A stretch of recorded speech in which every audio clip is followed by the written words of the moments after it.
बिस्मिल्लाहिर्रहमानिर्रहीम। अस्सलाम वालेकुम नाज़रीन, आजकल इंडिया और चाइना कशीदगी अरूज पर है, लेकिन शरारत पहले किसने की थी? इस जंग की चिंगारी लगाने की कोशिश किसने की थी? आज हम इस पे बात करेंगे और मैं आपको एक एक लम्हे की सच्ची दास्तान सुनाने जा रहा हूँ। नाज़रीन, आपने बहुत सी इंडियन फिल्में देखी होंगी, लेकिन ये दास्तान किसी फिल्मी कहानी से ज़्यादा भयानक और दहशतनाक है। इसमें खूनी दास्तान के बारे में आज आपको लफ्ज़ ब लफ्ज़ सच्ची बातें बताना चाहता हूँ। एक एक लफ्ज़ गौर से सुनिएगा और ख़ुद जज्जा कीजिएगा कि ये कैसी बेज़मीर कौम है और इसके हुक्मरान किस कदर झूठे और बुज़दिल हैं। ये एक इंतहाई दिलदोज़ मुख्तसर दास्तान है। पीर और मंगल की रात जो लड़ाई हुई वो तो चलो एक जंग जैसी कैफियत थी और जंग में सब कुछ जायज़ होता है, लेकिन इसके बाद जो कुछ हुआ वो इंतहाई इबरतनाक और रोंगटे खड़े कर देने वाली कहानी है। नाज़रीन, पहले मैं आपको थोड़ा सा पस मंज़र बताता चलूं। जैसा कि आपके इल्म में है कि पिछले दिनों चीन ने भारत के इलाकों पर कब्जा करके उन्हें चीन में शामिल कर लिया था। इंडियन फौजियों को धकेल कर उनकी अपनी ही सरजमीन से बहुत पीछे कर दिया गया था, जबकि मुकाबले में भारतीय फौजी बैनर्स उठाकर चीनी फौजियों को वापस जाने की अपील कर रहे थे, जिसे चीनी फौज मुसलसल नज़रअंदाज कर रही थी। सफारती सतह पर भी कोशिश की गई, लेकिन चीन टस से मस न हुआ। आखिर में 6 जून को एक आला फौजी सतह की फ्लैगशिप मीटिंग रखी गई, जिस पर इंडिया को बहुत उम्मीद थी कि भारतीय फौजी अफसरान इस मीटिंग के दौरान मिन्नत तरला या धौंस धमकी से चीन से कुछ इलाके छुड़ा लेंगे, ताकि मोदी की जो मट्टी प्लीद हो रही थी इसमें कुछ कमी हो सके, क्योंकि भारतीय अवाम से मजीद झूठ बोलना मुश्किल हो रहा था। नाज़रीन, 6 जून को होने वाली कोर कमांडर मीटिंग चीन ने जानबूझकर इस जगह पर रखी जो ज़मीन भारत से छीनी गई थी। भारत की तरफ से लेफ्टिनेंट जनरल इस मीटिंग में गया था, जबकि चीन ने उससे जूनियर जर्नैल को यानी अपने एक मेजर जनरल को मीटिंग में भेजा था। 7-8 घंटे तक जारी रहने वाली इस मीटिंग में चीनी फौज ने 1 इंच भी जगह ना छोड़ने का इरादा ज़ाहिर कर दिया। भारतीय जर्नैल हज़ारों नक्शे लेकर गया था और चीनी अफसर को समझाने की कोशिश करता रहा कि जनाब ये हमारा इलाका है, इसे हमें वापस कर दीजिए, लेकिन चीनी अफसर ने एक भी ना सुनी और यूं ये मीटिंग बिना किसी नतीजे के ख़त्म हो गई। अलबत्ता एक बात पर दोनों तरफ से इत्फाक हो गया कि दोनों फौजें इस नए बॉर्डर से 1-1 किलोमीटर पीछे चली जाएंगी। अलबत्ता जो इलाके चीन ने भारत से छीन लिए हैं वो वापस नहीं किए जाएंगे। चीनी अफसर ने इत्फाक कर लिया क्योंकि इससे कुछ फर्क नहीं पड़ता था, जबकि मोदी हुकूमत चीनी फौज के इस 1 किलोमीटर पीछे हटने की कामयाबी को भी कैच करवाना चाहती थी। चुनांचे जब 2 रोज बाद चीनी फौज ने सामान उठाकर और अपने कैंप उखाड़कर 1 किलोमीटर पीछे हटना शुरू किया, तो पूरे भारतीय चैनल्स पर जैसे तूफान आ गया और इसे इंडिया की अजीम कामयाबी समझा गया कि चीनी फौज आहिस्ता आहिस्ता पीछे जाने लगी है, अब चीन हमारी छीनी हुई जगह भी वापस कर देगा। यह वक्ती सा सियासी मौका मोदी सरकार ने अवाम को मुतमईन करने के लिए खूब इस्तेमाल किया। नाज़रीन, मौजूदा वाक़या से 2 दिन पहले दिल्ली में एक बहुत बड़ा इजलास रखा गया, जिसमें मोदी के अलावा तमाम अफवाज के सरबराह शामिल थे। फैसला किया गया कि चीन कुछ नरम पड़ा है, थोड़ा पीछे भी हट गया है, क्यों ना चीन की तरह हम भी करें और 1 किलोमीटर जिससे चीन पीछे चला गया है वही वापस लेने की कोशिश करें, क्योंकि इतलात मिल रही हैं कि इस जगह पर सिर्फ एक चीनी टेंट है जो सिर्फ निगरानी के लिए चीनी फौज ने लगा रखा था, जबकि बाकी सारी फौज 1 किलोमीटर पीछे चली गई थी और इस खैमे में तकरीबन 10 से 15 चीनी फौजी थे।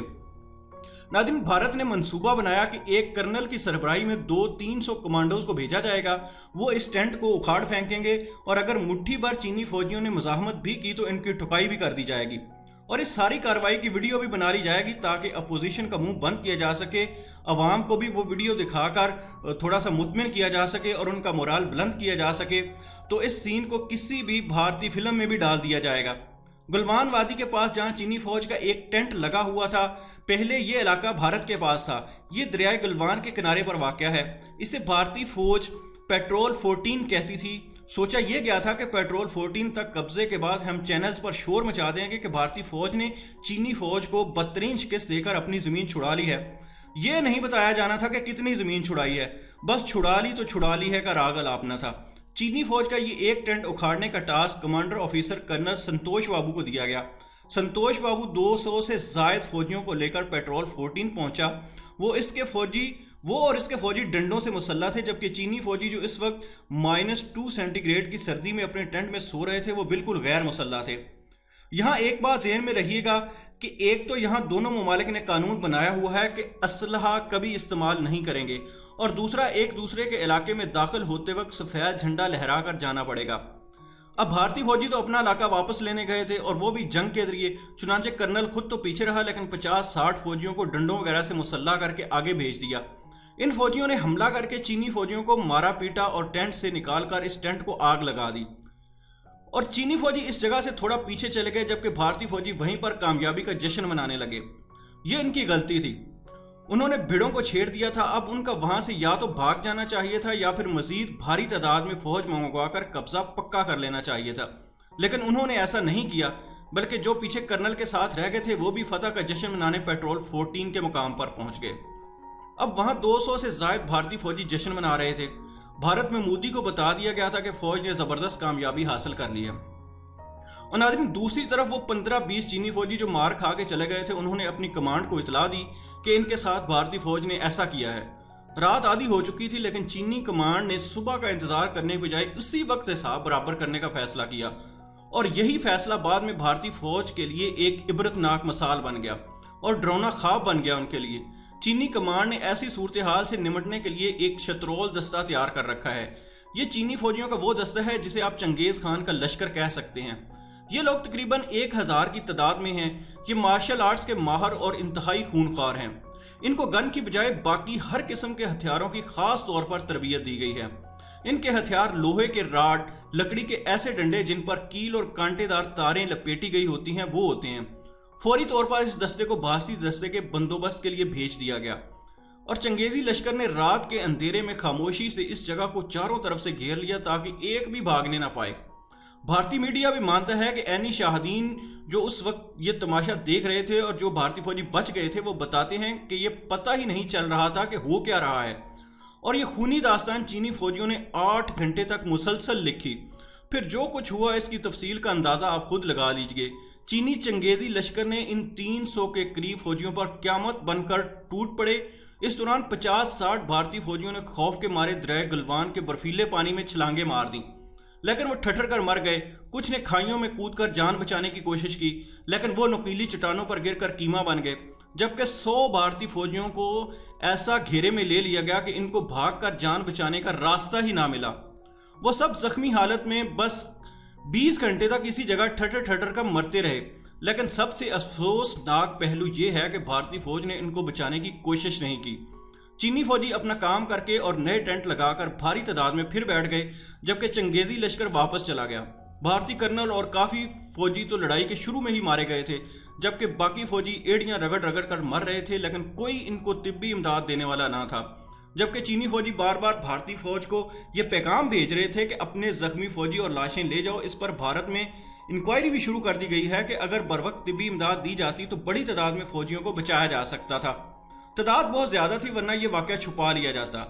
पहले 3 फौजियों की हलाकत तस्लीम कर गई, फिर 20 और उसके बाद 47 की हलाकत तस्लीम कर गई। हालांकि तादाद इससे कहीं ज़्यादा है और जिनको लापता शो किया गया है। इस सारे मामले में चीन बिल्कुल खामोश है, एक लफ्ज़ भी नहीं बोला। इंडियन एक जानब तो ये कहते हैं कि हमने भी चीन के 43 फौजी मारे थे और एक तरफ अपने मरने वालों का मातम भी किए जा रहे हैं और बदला लेने की बातें भी की जा रही हैं।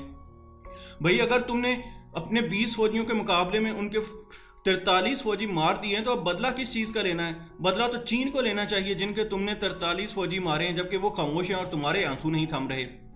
नाज़रीन, असल कहानी और है। ज़मीन भी गई, 200 से ज़ायद फौजी भी गए और मिला भी कुछ नहीं।